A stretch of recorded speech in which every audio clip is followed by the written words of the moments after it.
Start us off. Interrupt their chit chat. All right. Good morning, everyone. I think we'll go ahead and get started. My name is Beth Gillespie. I'm a member of the Social Justice Ministry team. The Social Justice Forum's theme this program year is investing in each other's future. Through these forums, we aim to learn about opportunities for engagement and action by Westminster members to help ensure all our neighbors thrive, to better understand the structures and systems that have failed many of our neighbors, and to explore ways we can work together to build better outcomes.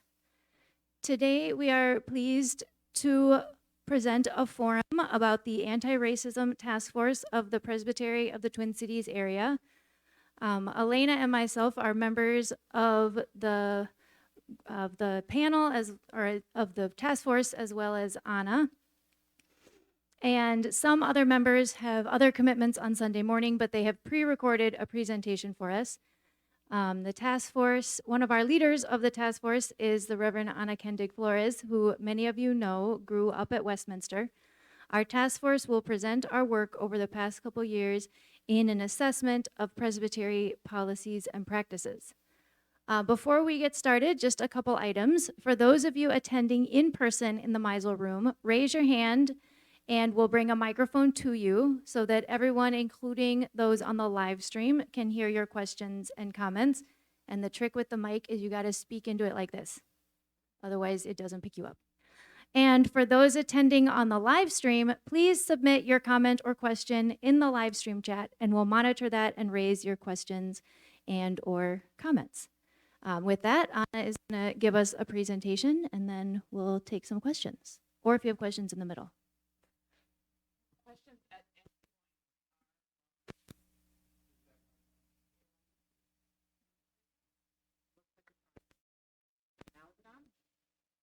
Maybe now. Okay, great. All right, that's the first step, friends. We're on our way. So it's so good to be with you this morning. I am so pleased to be able to give you a little bit of information and just start the conversation with those of you in the room, those of you online, and anyone watching later about what it is to journey beyond understanding what racism is and how systemic racism affects our communities. And as Beth said, and the social justice team is working on how it affects our neighbors, right, which is all the people we're connected to in our communities, in our churches, in the world. Moving beyond understanding to transforming how we want to be in those communities so that we actually shift those dynamics, so that we actually improve the ways that we relate and the experiences that our neighbors have, and of course the experiences that we have in our community spaces, including our churches. So part of what excites me about the work that I do for the Presbytery, which for those of you who don't use that word all the time, it's basically the co-op of churches that are Presbyterian, PCUSA, that go from Rochester to Buffalo to Western Wisconsin and that sort of zone of Minnesota and Western Wisconsin. So that's what the Presbytery is. We're about 55 churches. Some of them are quite small. Some of them are larger, like Westminster. And all of them are a part of this co-op that creates some sort of systems and structures that help congregations and the congregational leaders work together and kind of do things in their communities. So that's what the Presbytery is. So when you hear me say that word, that's kind of what I mean. It's sort of like a co-op, right? So we're trying to use that as a laboratory space for how can we be better neighbors in the wider community, certainly, but starting with being better neighbors to our neighboring churches, to the co-op communities that we are in relationship with already, and even within our own congregations. How can we be better siblings in Christ to one another in the ways that we do that as well? So it's not the whole ways in which we're called to do this, but it's one way that we can practice doing this together. So moving beyond toward transformation, we are looking toward a race and equity self-assessment. And this has been in planning phases and thinking phases and so on since 2016. And in 2019, we contracted with Crossroads Antiracism Organizing and Training and went ahead and started this process in 2020 in the middle of the pandemic. And it's been going on since that time, and it's reaching its report phase of the work. So that's why I'm here today, is to tell you a little bit about that. So with that, I wanted to give you the kind of a brief overview of this without kind of talking too at length. So I'm going to show you a short video that will introduce to you the faces of the team, some of which you will recognize, like Beth and Reverend Elena, and of course myself as well. I am the staff person on the team, so I'm not technically part of the working group, but I'm resourcing them in a variety of ways. In 2019, the Presbytery of the Twin Cities area voted to partner with Crossroads Antiracism Organizing and Training to do a self-assessment around race and equity. Rather than paying for a totally outside review, we committed to the more challenging call to learn how to see ourselves better so that we could claim the gospel imperative to undertake anti-racist living, examining structures, systems, and norms, not just overtly racist attitudes or opinions. To reach a common understanding as a presbytery about how racism functions within our systems, like our committees, our interactions, and our norms. To be honest about our complex history as a presbytery regarding race and equity, and to develop a path toward transformation.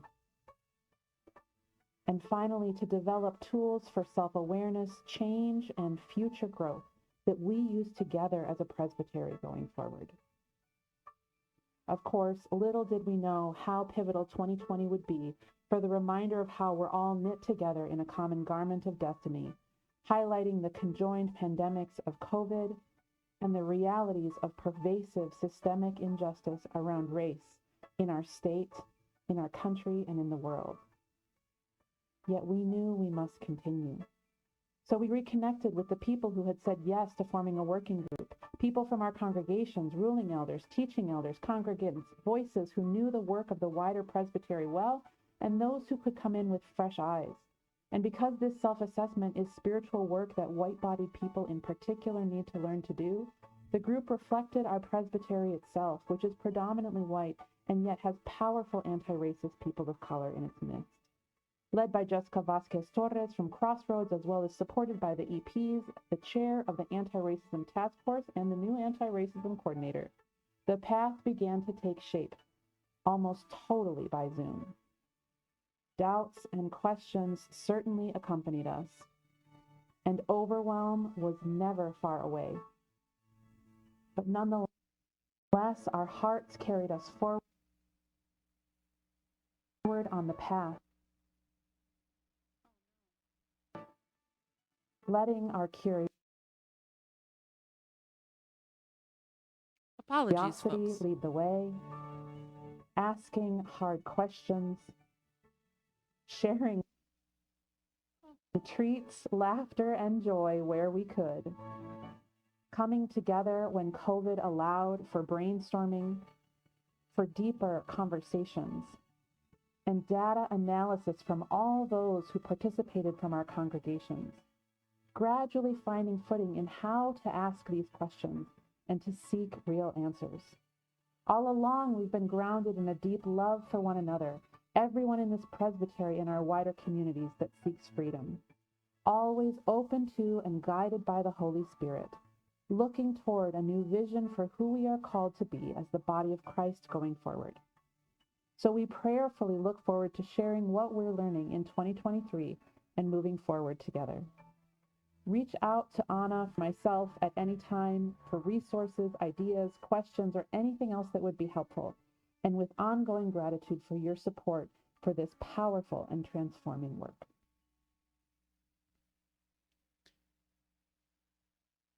All right. So, excuse me for the little glitches in the video, but we'll just assume that we can work it out together.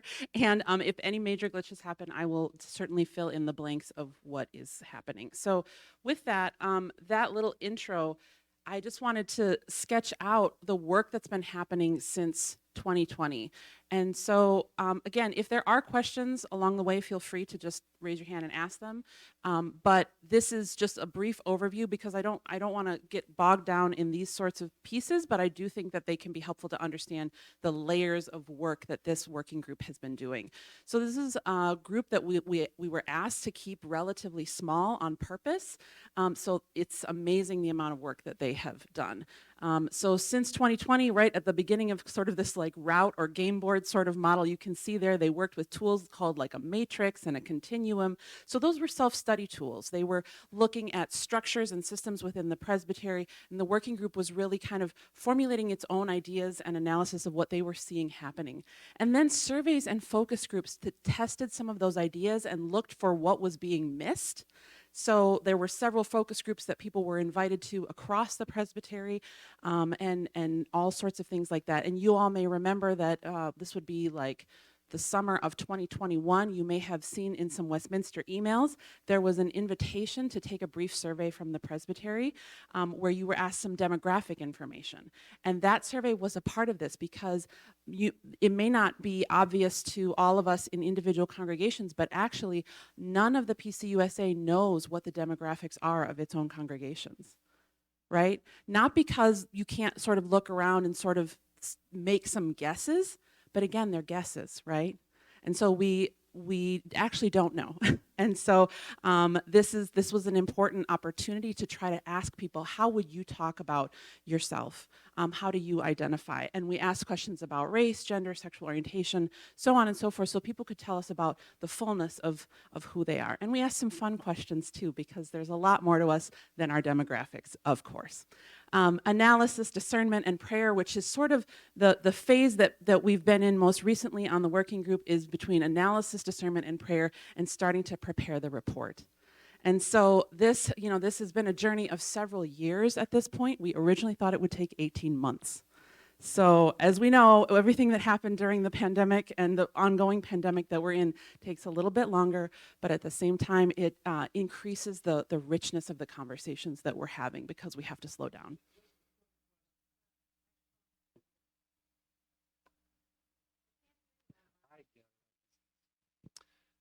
Just a quick question. You mentioned with the surveys, and the focus groups, and that the Presbytery, nobody has actual statistics on this.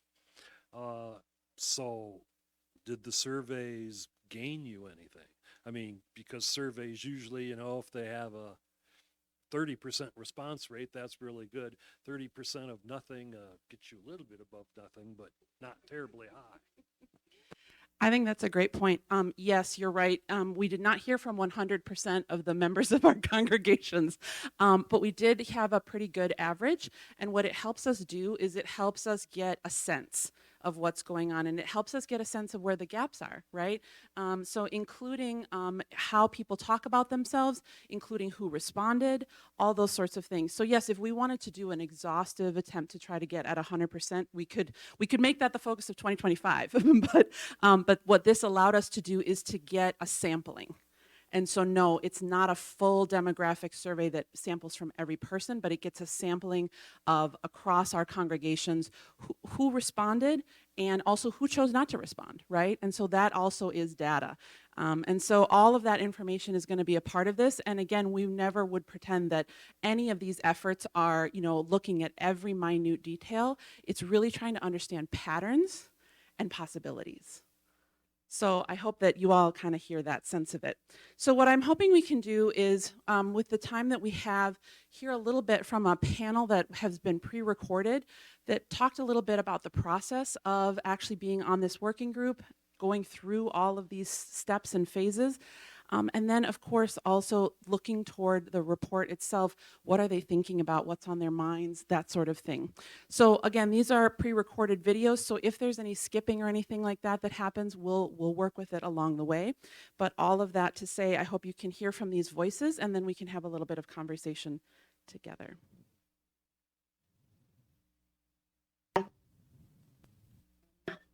Member at Oak Grove Presbyterian in Bloomington, Minnesota.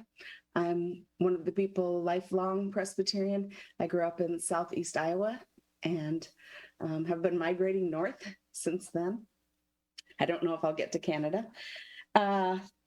I have had the opportunity to be co-moderator of this audit group, and that part is a pleasure in that I see leadership from all through the group. So co-moderating has been a doable thing, and especially, of course, with Anna. Hello, my name is Deborah Isabel. I am a ruling elder at Liberty Community Church, although I'm off session at the moment. I am a transplant from California, from the San Francisco Bay Area, and I've been in Minnesota for far too long, 24 years. In my day job, I am a chemical engineer and working at a corporation in the Twin Cities. My name is Phil Romine. I am ordained teaching elder here in the Presbytery of the Twin Cities area, and I work as the director of Opportunity St. Paul for Interfaith Action of Greater St. Paul, which used to be the St. Paul Area Council of Churches up until a few years ago. And my affiliation primarily in the Presbytery is through House of Hope Presbyterian Church. That's where, as I've often told others in the Presbytery, that was the place where I discovered that I was Presbyterian, and have been cared for and supported deeply by that congregation. And so that's sort of a little bit about me. I live in Northeast Minneapolis here with my spouse. I have 2 children. One of the things that comes to mind for me is the ongoing humility that is invited in the process. I find there's so much I continually have to learn, so much that I continue to need to be intentional about being aware of my whiteness, the whiteness of our institutions. And it's a good thing. It keeps us being open to the input, but also you begin to see the cycles of that and the sort of predictability sometimes in people new in the work. And so it's been a big learning curve for me, and I see that curve goes a long way further, and I welcome it. I won't say that this necessarily surprised me, but what I appreciated was people's willingness to be open, that there are things that I've described it as it's out of people's frame of reference. And so when you mention something, people look at you blankly because it's something they've never experienced and they've never seen. And so it takes a moment to step back and look and try to say, okay, what is this person saying? What is different than what I normally see, and to look a little bit deeper. And I think we had varying levels of success with that. There were some days that people were very easily to make that leap. And then there were some other times where it was more of a struggle. So there were a couple conversations that we had that were a little bit more difficult around circumstances and things that people didn't recognize. And so one of the conversations we had was around, how do you present this information? And one of the group was wanting to do it as more of a giving people more of an opportunity to ask questions and to wonder and to think about things. And it made sense from her context and from her background. But as we talked about it, as we're presenting who we are and how we present ourselves versus how we think we present ourselves, that's not a place where wonder is relevant. As we look at where we go from here and what we choose to do, that's where wonder becomes more important. But when we talk about racism and its impacts, those are facts. And this is the way it is. And it may not be pretty, and it isn't. Racism isn't pretty. And those impacts are negative. And they're not something that anybody's excited about or something that anybody likes. And so being coming to the understanding that this is something that we're presenting that is a difficult topic, because as Americans, it's something we don't like to talk about because it is a difficult topic. And understanding that there are going to be some difficult pieces in this, but also remembering that we're supposed to be Christians and Jesus and grace. And so holding on to that as we have these hard conversations, that we don't lose the sight of God's grace, and that God is going with us as we're having these conversations. And so it was good as we got into those discussions to be able to kind of change some perspectives and have people be willing to understand what it means as we're presenting some of this information, and be willing to step back from some of the ways maybe they thought that we should do things. I guess I would probably say that the most surprising part for me, I would echo a little bit of what Kathy said about kind of the never-ending learning curve of this work, particularly as a person who's white, who identifies as male, and I think for me personally, the difficulty of that learning curve has been that in the process of hitting it and riding it and kind of not feeling it, as a person, I have spent most of my life in learning environments where it has not been a problem for me to navigate the learning environment. I usually get the gist, the lay of the land. I kind of understand how to navigate my way through educational processes, through interpersonal processes, any sort of environment where there's something new to learn. Curiosity and ability sort of go hand in hand. And that has not been my experience with this. And so it's been surprising and frankly extremely challenging for me to start seeing that the things that I haven't understood and that I have been coming to understand have actually begun to make me feel uncomfortable in my body. That there are things that we're learning about and conversations that we're having where I feel defensiveness rise up in me, and I'm not exactly sure why or where it's coming from. It's just there. And the things that we're talking about seem to be producing a feeling of me being personally attacked, which is not happening, but it feels like it's happening. And that's been extremely difficult for me. And it's also shown me the level of difficulty with this work, but also the level of possibility that in sitting with the difficult feelings and realizing I'm not being personally attacked right now, and everything that we're talking about is stuff that I agree with, or is stuff that I think I say that I value, or I think I do value, but for whatever reason, I'm having a difficult reaction in my body, and I have to just like live with that and dialogue about it. And because I can't keep moving unless I kind of interrogate this. And so that's been very challenging. It's also shown me more clearly ways that I have shut myself off, either willfully or just because I haven't had the experiences previously to the experiences that other people have all the time moving through the world, particularly people of color. And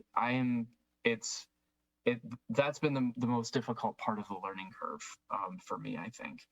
And it's provided me more clarity, and it's grounded me in, I think, a clearer sense of what I can actually do and how I need to focus. This is the work that I clearly need to focus on.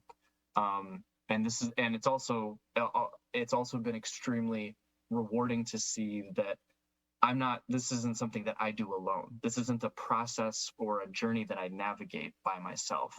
not only do I have a group of folks that I'm going through this with on the team, but there's a wider sense of this is all something that we're trying to figure out together, as religious leaders, as people in congregations, people recognizing that all the things that they learned in school or the ways that they were cut off from their neighbors have had really detrimental effects, not only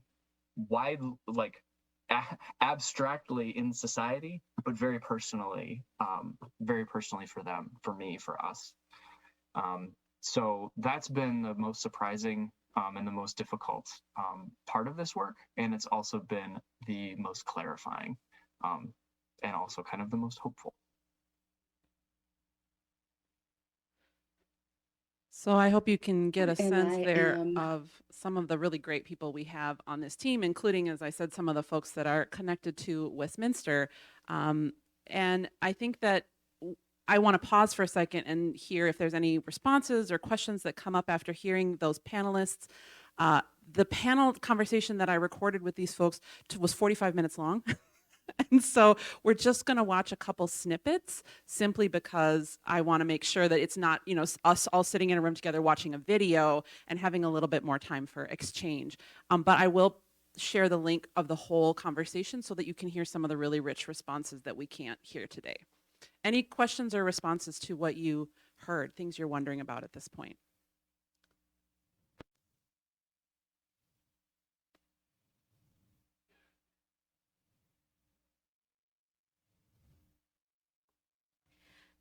Maybe this is in that wondering together category.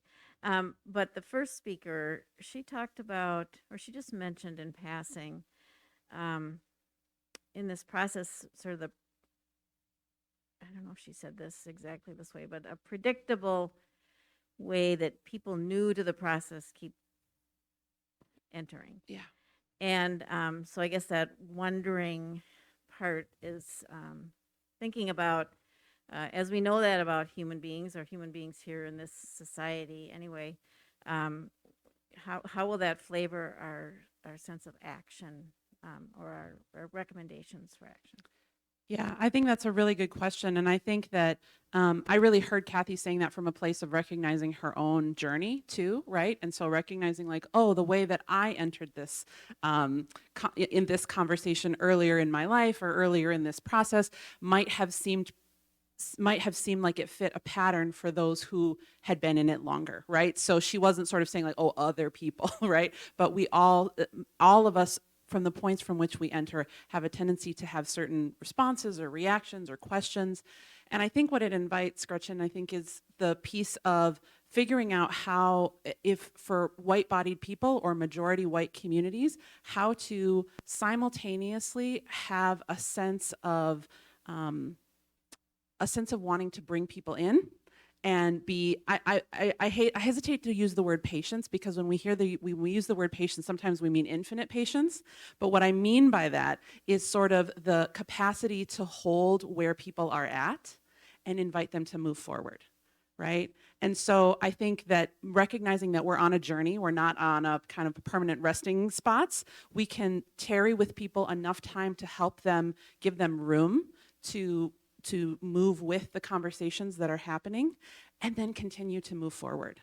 And so, yeah, I think that that's a really good question, because I think that when we get into these spaces, there are ways in which degrees of impatience are important, because the effects of racism, especially in our wider community, but even within our congregations, are very real and very painful for people of color, but also they are also impeding the spiritual journey of every person in our communities, right? And so I hope that as you all hear Phil speaking or heard Kathy speaking, you heard them as white-bodied people talking about the ways that they are growing, the way that they are being transformed, the way that they're being challenged and changed and finding possibility for themselves in the midst of this, right? So, so all of those pieces, being hungry for that, and also recognizing that we have to make room for people to join, but that doesn't mean, again, making infinite room so that we don't keep moving forward. So it's a delicate balance, and I think you're right that that's a good point to keep thinking about as you all consider how Westminster wants to engage this report. Like how, as we draw toward May, what will it look like to have these conversations with people who maybe have been thinking about these things for a number of years, or maybe all their whole life, but maybe also folks who might be coming to this conversation pretty new and trying to figure out whether they want to join this work or not. Anything else? Otherwise, we can keep moving and maybe hear one more response. I'm moving ahead. I had asked a question in the middle about something that was on the panelists' minds as they were thinking toward releasing this report, because if you can imagine doing 3 years of work around a topic like racism, that it might cause some things inside of you like anxiety or worry or, just things that might be on your mind that aren't like, oh, this is going to be so great, And so I asked them to be honest about that, and there were some really beautiful responses. But I also want to be able to get to the part about what they're hoping the impact of this report can be. Any other thoughts before we continue? Okay. I wanted to point to one other thing before we continue about Phil's response, where he talked about embodiment. And that's such a big part of this work. And I loved the way that he talked about the fact that he was learning how to sit with the discomfort that would come up, and that actually the discomfort itself and working through it was what was leading him toward finding possibility. We don't often think of discomfort that way. We don't often think of things like, when he says, I felt uncomfortable in my body, like that we don't think that those words can have possibility in them. But there are ways in which stepping outside of our normal experiences or our normal senses of what we might seek, like that level of comfort or things like that, can actually be places of tremendous blessing and possibility. Thank you so much for raising that, Anna. So 2 things. In this room, and a setup pretty similar to this, before we ever knew that it would be in our state that George Floyd was killed, the social justice ministry team had a social justice forum where we tried to adopt the spiritual practices that help us stay at tables to have difficult conversations. So we'll keep working at that. There's a book from Helsel that's good, and then I am so grateful that Anna will often invite us into practices. So when Deborah and our other good colleagues talked about those moments where we feel something in our bodies, there are ways that we can stop and pray. There are ways that we can kind of talk back to the discomfort. And I, certainly as your associate pastor for Justice and Mission, am with you in wanting us to develop those spiritual practices, because I think we can do hard things and God will resource us to do them. Amen. Amen. Yeah, and it does take that level of practice. Phil has been, not just at this table, but in other spaces, doing that for a number of years. And so it does take time. And I also want to highlight from what Deborah stated that there's ways in which that conversation that she talked about how we balance the report and how we talk about it, things like that, that was a conversation we had 3 months ago, right? So it wasn't like, oh, we used to have disagreements and tensions and things like that, and now the group gets together perfectly and always agrees on everything. No, there continue to be spaces where there's sort of like places where there's some tenderness, or places where there's some need to really, hone down on what are we doing here and why are we doing it this way, and what are we accommodating by the choices that we're making. And so those hard conversations are they're more blessed when we can be aware of what's happening in our bodies and aware of where the Holy Spirit is in its midst. So all of that to say, I wanted to move on to their responses to what are you hopeful for about the report.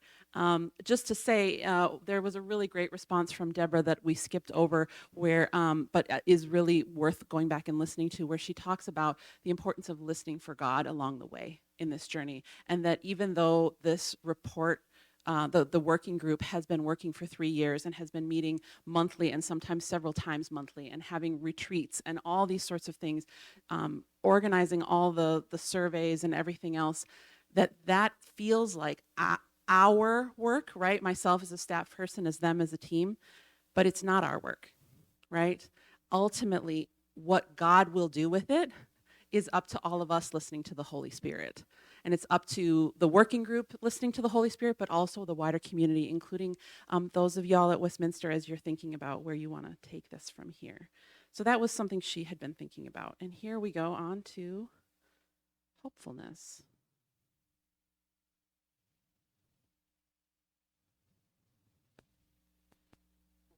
About the actions that we all will take. I'm hopeful about the actions we are taking, but I think there will be more after the release of this that the Presbytery and all the congregations will choose to be taking on. And my hope is that nothing less than the transformation of who we have been to who we are truly, if we are loving all, if we are even better at being followers of the message of the Bible. And I really am hopeful that Presbytery of the Twin Cities would take this on deeply enough that we would have things to share with other groups that want to be transforming to become more clear lovers of Jesus. I am hopeful that we are willing as a group to be the church and the people that God has called us to be. And so I'm hopeful that as we do this assessment, that we're willing to hear and to accept the things that we may not like about who we are at the moment, and to look at the gap between who we are and who we want to be, and then make the commitments to intentionally bridge that gap and be the people that we say that we are, and be the people that we want to be. So I'm hopeful that we're really going to embrace what the assessment says, and then make the changes that are needed to be the church that God has called us to be. And I think as we do that, then we have the opportunity to be lighthouses, to be lights to other people. One of the other pieces of the word that we got for the year at Liberty Community Church was that God has called us to be lights, and lights get put on light stamps so that people can see them. And so we want to be that light as a Twin Cities Presbytery, to become, a light to other presbyteries and other groups and other organizations, that it's possible to make these changes. It's possible to step into really honestly looking at who we are and where we are, and then making the commitment to move into who we want to be and who we've been called to be. I think what I'm most hopeful for in this is the opportunity for deeper relationships across for individual people as well as for institutions, the institutions that make up our presbytery, for congregations to start seeing each other and the work that they're doing, not necessarily on sort of not in sort of like a where do you fall on this, or how long have you been doing this kind of work, or how deeply are you invested, or how much are you living it, but actually that people use this as the basis to form deeper relationships, to understand the kind of work that congregations have been doing for a really long time, and the ways that that work has transformed the communities that they're in, even if they haven't conceived of that work previously they haven't thought about how the nature of the relationships that they've had has changed the community around them, and how that community has changed them. I think this will bring more clarity to kind of where relationships are at, as well as areas where we we say we have robust relationships, but we don't. Not as a tisk moment, but as sort of as like I guess we need to come back to conversation, and I didn't realize that we were not in the kind of relationship that's mutually beneficial for everybody. I didn't understand the power imbalance that was at work here. And I think that's extremely hopeful. Just being in a place to be more honest with one another, to have a clearer vision of the way that the work that we've been part of individually, as congregations, as a whole presbytery, the ways that it really has truly been harmful, and the ways that it has truly been helpful. I think more clarity on that is more clarity on the work is clear, because I think, to Deborah's earlier point, that's one of the places where we can point to and see, yeah, that's where God was working. That's where God is working. We want more of that. I want more of that. I want to double down on that. And in order to do that, I need to have a better sense of my relationships. I need to understand how good or how tenuous of a relationship I have with people I say I care about, and maybe I do, but maybe I don't as much. Or maybe I have something to learn, in this part of the presbytery, or maybe we need to be spending more time talking about this amongst ourselves. I'm really, really, really hopeful for clarity, and the possibility that brings with it of deepening relationships.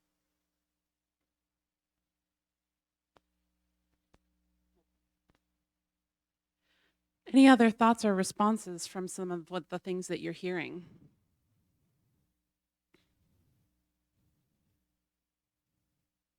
I'll get to this slide in a minute. I know there's tempting words up there. But other thoughts? Yeah.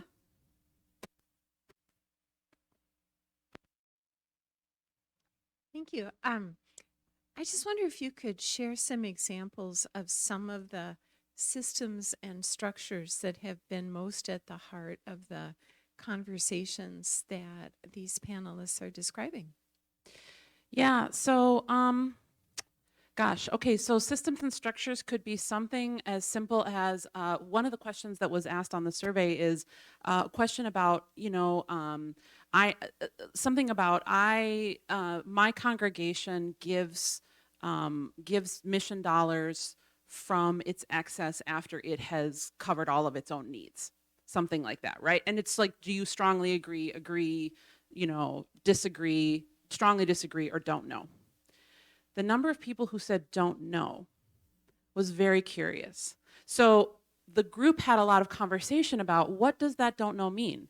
Does the don't know mean I don't actually pay attention to that part of the conversation? Does it mean I don't feel included in how we do our finances? Or, that's sort of like a group of people that goes and does that thing, and I don't, it happens and I don't really pay attention to it? Or is the don't know something about, I don't really want to say? Right? Like, I actually do know the answer to this question, but it feels awkward to answer the way that I think I should answer, right? So we can't tell people what their don't know meant, right? But we can look at wider patterns. We can look at what happens in the presbytery in its own structures of like the board of trustees and some of the other groups. So that's like one example that comes from a congregational level, right? Where you could look at a system and say, what does that have to do with racism? Well, it means that maybe the whole congregation isn't having a conversation about how are we using the dollar resources that we have, and the physical resources perhaps, and what portion of that is for us, and what portion of that are we sharing with neighbors in our community? And how does that impact what we think about our relationships as being? So it does ultimately have something to do with systemic racism and its impacts, but it's not only about that. So I hope that what you hear there is that there's a very broad sense of what the systems are. It's not just like down to one committee or one group within the presbytery or within congregations. So does that kind of get at what you were wondering about? Yeah, thanks. So say you actually just gave one example, but what surprised your group from that survey? That's a good example, but what else stood out to you? Yeah, I think there's a lot of things, and I don't want to speak ahead of the group, but I would say that one thing that surprised the group were the number of people in certain questions who vehemently disagreed with certain statements. And we sort of said, that's really interesting because it doesn't always match with what might actually be happening in our congregations. And so what I want to say from that is not, I don't want you to hear judgment in that response of like, oh, see, look at all of us being hypocrites out here. That's not at all what I'm saying. What I'm saying is that there's a sense of self-identity attached to certain ways of being that people have a hard time letting go of, even if maybe it doesn't match our actual practice. So one of the most hopeful things for me about this report is that it gives us the opportunity to recognize where what we say we want to do and who we say we want to be may not always be matching up with how we're actually being, right? And I think any of us, if we just take that very human level of just me as an individual in my own relationships, in my own life, we all know, I know that I am not always the person I say I want to be, right? And so as a Christian, I get tremendous gift from believing that God is going to help me. God is going to help me. The minute I start seeing those things, God is going to help me grow. And so I think that's one of the things that was surprising from the report is how we weren't sure what people would respond to some of these, but the level of clarity that people had that they didn't want to agree with certain things was noticeable. So I hope that kind of gets at some of those pieces. Yeah.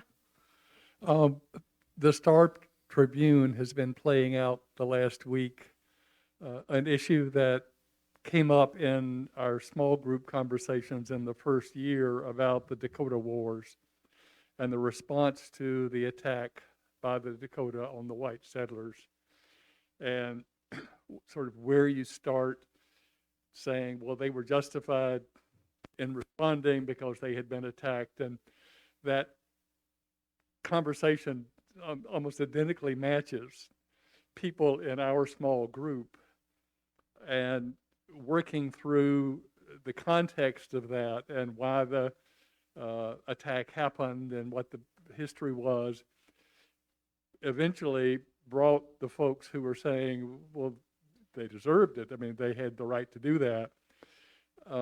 After about an hour of conversation, that was no longer the position, but it was interesting to watch the Star Tribune sort of carry out that conversation that had been a very intimate, deep conversation with a group of people working together over time. And the letters to the editor followed all the various responses of that. And it was just interesting to watch it as a public conversation after seeing it as a much more intimate small group conversation.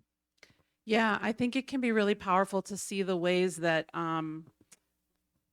having conversations about tough histories or the tough realities of our present moment can be can create a lot of tension, can create a lot of just sense of discomfort, but that if people figure out how to stay at the table in some form and figure out how to stay at the table in a way that's not putting all the onus on the most marginalized group or the group that's normally the most silenced in history to make everyone else comfortable, then there's room for real transformation and there's room for people to move and find new ways forward together. So I think that's a great example of that, Doug. Yeah.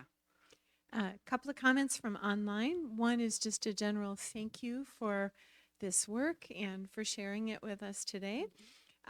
The other responds to the comments from the panelists about hope in relation to the release of the report, and says that this individual shares the hope in particular for deeper relationships and for more contact. This individual happens to be white, with others of color, siblings of color, and wonders how that might be accomplished or if there are plans to address that or if it's too soon to say. Yeah, I think that's a great question because it actually came up in a conversation where we had a focus group with Liberty Community Church, and it was just this incredibly beautiful 3-hour conversation where they got to share some of the anti-racism work that they've been doing. That's really the foundation of the ministry they've always had, right? So they have been built as a congregation on anti-racist foundations, and so really talking about the ways that has continued to transform who they are. And at the end of the conversation, there were people in that community saying, how do we be in better relationship with the wider Presbytery? Because they were talking about some of the painful moments too, right? Where the relationship hadn't gone as well. And one of the things that came up is sometimes when that sharing happens, people who are in more white dominant spaces don't know how to share. And so and this was coming from the group, this didn't come from anyone on our team, right? And so I think one thing that's worth thinking about is how do white dominant churches and spaces start practicing, as Elena was talking about before, start practicing those habits of spirit, those habits in your body, so that as we want to grow our relationships, we have the skills within ourselves, within our bodies, within our spiritual practice to be at those tables in a way that that offers that opportunity for transformation that Doug, you were talking about, but that also reduces harm, right? Because there's a lot of history behind this work. There's a lot of history. And so I think that is a part of our desire. That is a part of the desire from communities of color, from individual Christians of color, but also there's an awareness that sometimes when that's happened in the past, white people have come to the conversation unready. And so what does it mean for this work and white dominant spaces and white bodied people to get themselves spiritually ready to be in those healthier relationships? Yeah, go ahead. So I would be remiss if I didn't mention an opportunity this upcoming Saturday morning at 10 o'clock. Elder Diane Halsey from Liberty she's also the host of the Early Risers podcast, which is a joint project between NPR and Little Moments Count. She's doing a workshop on her long work on having difficult conversations about race with children, but also, of course, with application to conversations with adults. So if we're feeling hungry about improving preparation to engage across difference, I think that'll be a great opportunity.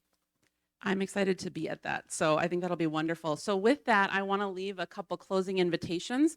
The self-assessment report is going to be available for everyone. So no matter what any individual congregation might decide or whatever, it will be available on the Presbytery's website. This work is core to our faith, so a lot of this is not just about the surveys or the demographics or our analysis. It's really about connecting it to our faith life. And so there will be scripture reflections, there will be study groups, Bible studies, things like that related to that, including, you know, those as resources for anyone who wants to engage that in their conversation. The second thing is this report is not the end of anything.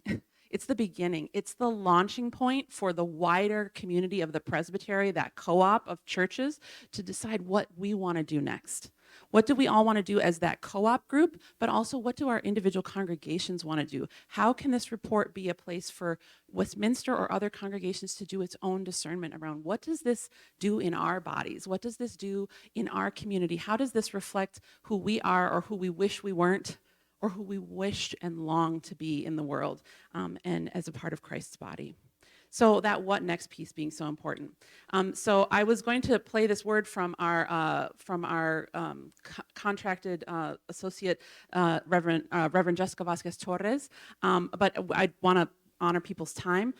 One of the main things that she talks about is the fact that a lot of times in Christian spaces, we have been taught that we are the good ones, that we are the ones who are here to help and to do good and to do right. And that can become incredibly dangerous when it's been connected with kind of the whiteness that has shown up in a lot of our church spaces and the way that white supremacy culture kind of gets all mixed up into that. So without anyone necessarily intending to, it becomes a dangerous way of living in the world, because what it means is that if I intend good, I can't be doing harm. And what this report is going to show is that we do intend good. We do try and genuinely long to be in healthy, meaningful, and powerful relationship with one another, but we don't always quite bring that into fruition in the ways that we hoped. And how can we shift that? Well, the first thing is to notice where it's not happening and to notice what are the patterns that are making it not happen. So with that, I look forward to being in future conversation with Westminster and other congregations about how we can resource you in engaging all of this possibility, as our panelists talked about, and the hope that goes with it. So looking forward to all of it. Thank you all for being here today and engaging in conversation with us. I would like to echo Anna and say that I hope that you continue to engage in this conversation with us as we release our report sometime in the next few months. Next weekend, we will honor the life and work of the Reverend Dr. Martin Luther King Jr. with 2 special events in coordination with our partners at Liberty Community Church in North Minneapolis. Like was already mentioned on Saturday, January 14, right here in the Meisel Room, we will welcome Elder Diane Halsey to explore racial bias in children and how to have those conversations with children, but also with adults. And then on Sunday, January 15, we will host a joint social justice and adult education forum, and that will be in Westminster Hall. So next week, come to Westminster Hall, and we will welcome Paul Williams, President and CEO of Westminster's Community Partner Project for Pride and Living. We hope we will see you all at one or both of those events.